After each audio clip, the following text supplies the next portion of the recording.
Żagħżugħ ta' 23 sena jinsab fil-periklu tal-mewt wara li waqa' 4 sulari f'sit ta' kostruzzjoni fil-Qawra. Il-Pulizija fi stqarrija qalet li l-inċident seħħ għal ħabta ta' 2:30 ta' wara nofsinhar fit-triq Anetto Karwana fis-sit li fuqu qed tinbena l-iskola tal-Qawra.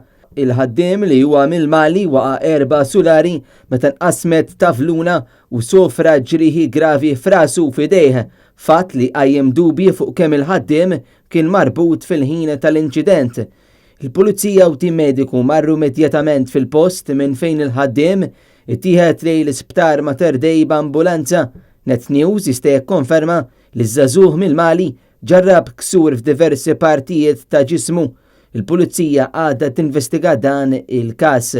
Dan il-każ u wieħed minn serje ta' inċidenti simili li kellna f'dawn l-aħħar xhur fejn ħaddiema weġġgħu f'siti fejn għaddej xogħol ta' bini jew twaqqih ta' bini.